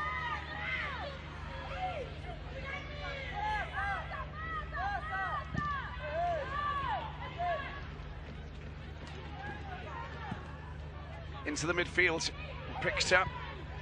Good work by Lamptey. And good work over on the other side to kick the ball off the Tunisian player, and it goes out for a throw-in. And as you can see, Kanshu scoring in the 13th minute. Radio Canio, 66 minutes to level up. First goal for Botswana as well in this WAFCON 2024, being played here in this fabulous country of Morocco.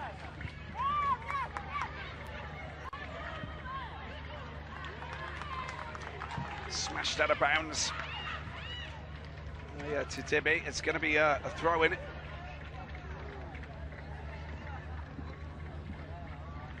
Well, there she is, 19 years of age, goal-scoring hero, but just stopping the goal-scoring or the goalless run that they've experienced since 2022. But it doesn't really change much if you don't make it count. And that is frustration. That is a little battle there with Huij, who concedes the free kick. Huij getting stuck in, but a judge to holding there on Tanda.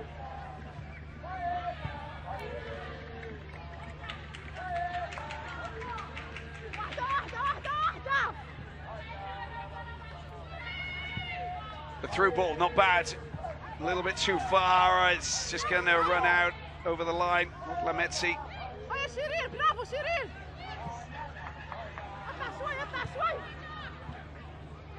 Or not.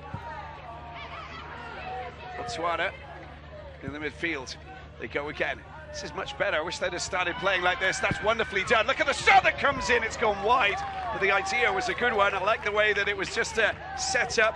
And Mochawe of Gaborone United having a pop from distance. That's what you need to do. She has the ability to do so. Just hadn't really gotten those chances to get near goal. But had they started like this, just putting up the pressure in any given moment, an element of surprise, just unleashing a powerful shot.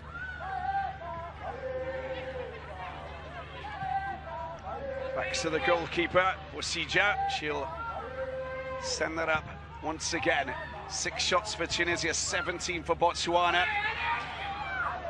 Well, she's onside, it's not a problem. No, the flag, she came back from an offside position.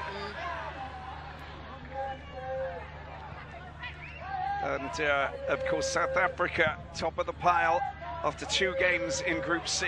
Mali, 4 points, and second in Group C. Tanzania, Ghana, just with 1 point each. It's a great chance for Tunisia, unleashing the shot just inside of the penalty area. but dealt with there by Bosija again. This is all starting to open up, Amanda. I think there's going to be a goal coming, but I don't know who's going to score it. Yeah, don't we all love a smash and grab moment? That's it, I forgot about the smash and grab. Right? Yeah, this is it.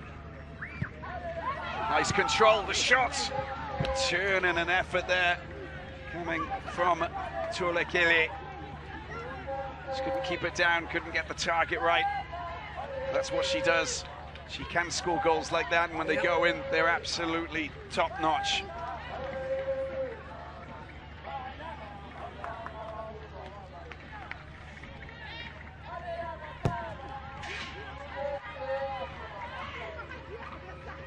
South Africa, Tanzania, Mali, Ghana, I think the final games in Group C. An opportunity here. And Lucy has attempt blocks there, picked up by Huij. Tries to get it into the midfield.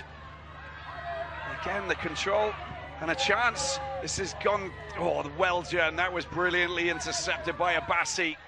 Needed to come to the rescue there. Ball out to Bayaya, down to the right-hand side. The chance to drop one into the penalty area. Good block, good defensive work. Sterling stuff from the defence at the back, and honestly, Radio Canio just doing a brilliant job coming back to defend. Yeah, she does really well to carry the momentum as an outlet on that left side as a point of attack, but also drops quite deep and follows her mark, and that's what you do. You need to track your marker, and with an exceptional well-timed tackle in that 18-yard box, which could go anywhere. You got to time it, because otherwise you could get into trouble, right? Yeah. Is Uni. She'll deliver another cross, unmarked to the far post. A great chance for a shot. She doesn't connect. Otherwise, that could have been going in the right direction. Good battling. That's not a well thought out. Well, the control just letting them down in the midfield. Now, a chance. It's going to be a free kick. Just a little bit of contact on Leona Malloy. Taken quickly, nicely done. Picked up on the right-hand side. That's a great ball. There's a chance for Botswana. And the flag stays down, the shot, well, just waiting for too many players. And finally the flag does go up, but the idea from Tulekele was a good one. Just a fraction too late. And Mariam Chad of Mauritania spotting that and raising the flag. Yeah. That's excellent defensive work. Again, picked up by Molloy. Tries to get the ball down towards Tulekele. Doesn't happen. Tunisia gain possession, 3 minutes remaining. Frantic finish. And just asked to go back a few extra meters with Samia Uni.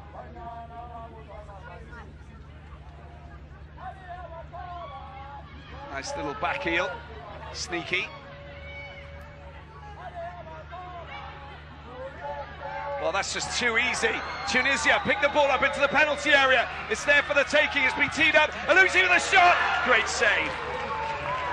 Bosija coming to the rescue. There's a bit of traffic there. The vision wasn't brilliant, but she still managed to stop and thwart the danger on that occasion. Alusi in a good position to strike.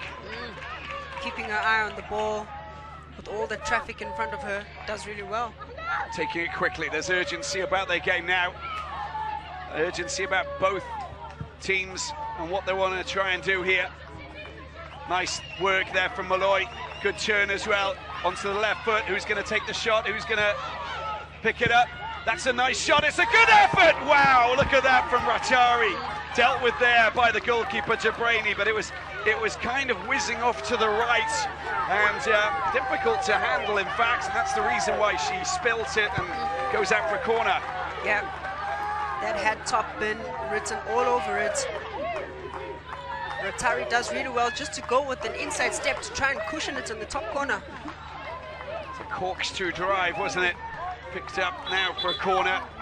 Desperate measures need to be implemented here. But Alex Malete would love to see a Botswana goal. Up to the Tunisian defence to deal with it. Here's the ball into the penalty area. Who's going to get on the end of it? A shot, a long-range shot. It's a half volley. Not a bad one, but just a little bit too high. Struck again sensationally there by Ratari. Oh no, she's got great, incredible ability to strike that ball. Once again on the half volley, goes through and follows through with those laces. Picks up, danger at the other end. Oh, there's some challenge, but it was a fair challenge. Picked up out wide, and Huij picks it up, tries to go outside. She goes outside, puts it on her right foot. Oh, teasing the defense. Now she goes down towards the byline, tries to get the ball across. What a challenge. That is top quality defensive work, and a corner to follow from that. But Huij teasing and creating all sorts of issues in the penalty box. It's taking indeed a coordinated effort, a collaborative effort from Botswana. This time around, Tari coming in with an important interception or a block.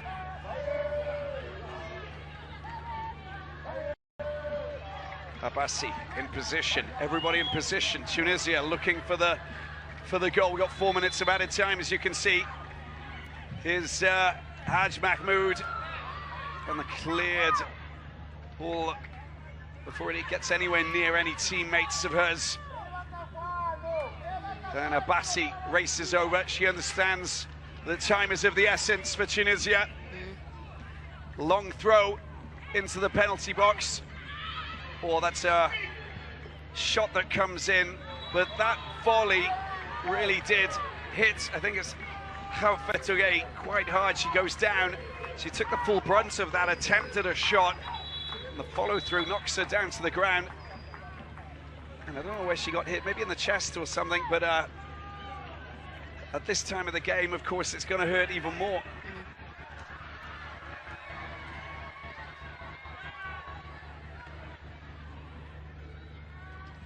And the follow-up shot there, coming from Shayak. Yeah, just a bit of contact with the chest. She'll be fine, but of course we'll expect a little bit of that extra smash and grab time added onto the 4 minutes. Yeah, have to be highly concentrated right now. All the concentration that is needed from both teams. Just really trying not to give anything away. Very nervy moments on the bench as well. As expected.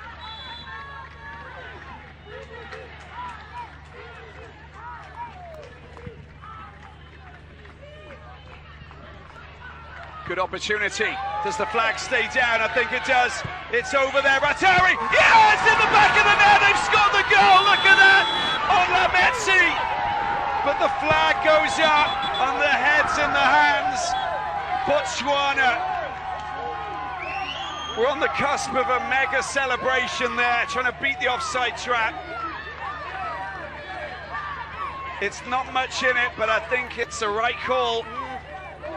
And that ball there from Ratari was delightful into the path of Onlametsi, but the fact is, it was pretty blatant, and I don't think we even need to go and check that. Yeah, I mean, a close call there for Botswana. But of course, I think for all the strikers, once you get into that territory, if you want to break that offside trap or that offside line, you have to really try and stay. Give yourself a little bit of width. Try and hold that run. You have so much space in front of you. Tolagele could have just dragged out wide a little bit, and of course, Ntlameti would have played it right onto her path. They're going to check. I mean, you know, just we're of course waiting for the referee just to give her the green light to play the free kick from that offside as we enter the 4th minute. But yeah, there's it's all done and dusted because we saw that it was. There we go, and that's the line that we can see. So it's a shame for Botswana. attempted clearance there, or long ball is skewed, goes out. And where we go now, I really don't know. With 4 minutes gone. So we now enter the extra minutes that the referee will decide whether and when this final whistle will be blown. And both teams knows Tunisia with 2 points like this.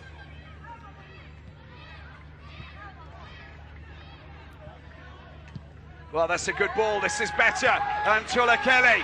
And there's two players at the far post. Let's see how calm she is. Gets it over. There's the ball. It's in the back of the net. They're gonna go. Botswana. They've scored. Unbelievable. On Lametsi. This is just unreal. Surely one of the last plays of the game.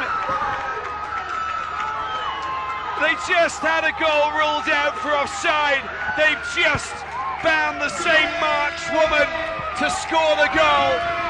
And the Zebras are flocking together to celebrate a momentous occasion, because it could be that they move through quarterfinals. There's nothing wrong with this, of course, in terms of offside. Great running from Tulakele. Look at this. First touch, second touch, the control, the panache, the finish. That is just sublime. Top quality there for Ondlametsi, the goal-scoring hero potentially. The strike is just top quality. Yeah, top quality from a top quality player, Ondlametsi, a super sub in this very moment. Great composure, great control. It's smash and grab territory. That was smash and grab. Wow. 95th minute. And there's the... No, it's just a free kick. Got a bit excited there. But Tunisia will want to try and get this ball back. They have to also try and get the equaliser. Not that it really means much if they get 2 points. I mean, we don't know. We're not there yet, of course. We've got a final group that will decide what will happen. But look at this. Botswana move third position. And we'll wait to see if they qualify. Senegal are the third place team. There it is, Botswana have done it. Unbelievable. Alex Maletti's team in their second appearance in the Total Energies Women's Africa Cup of Nations, having made the quarterfinals in the last edition, losing out to the host Morocco. They get the win, and now they play the waiting game to see if they do go through. Tunisia had it all in their grasp, and that is the end of their campaign. Kamel Sada just digesting what has happened out there right now, because what a shock for them, but what a great moment for Botswana if they do go through, Amanda, which is, you know, still not 100% sure. Yeah, not 100% sure, but that man on your picture, the coach, this has to be tactical genius. Understanding that the formation in the first half didn't work, they went back to something that was familiar for them. But once again, just chasing the game, Botswana showed so much character, and they threw everything at it. Super sub moments that really had an immediate impact. They threw everything all away till the last whistle. Now, Botswana are below Senegal with the number of goals that have been scored, because they scored 4 goals against DR Congo. So they're in the top position in the third place teams. It's all about what happens tomorrow. And that means that everything's up for grabs. Yeah, everything's up for grabs. The captain, Abasi, I thought did really well to hold the line. Great leadership from the back. But of course, it wasn't to be.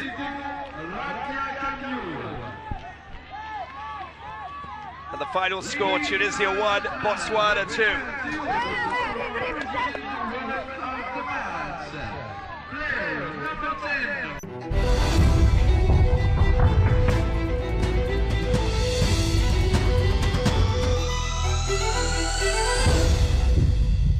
This is the top 14. Another season of the collision between the best teams in the league. The intensity is building up. The ball has landed.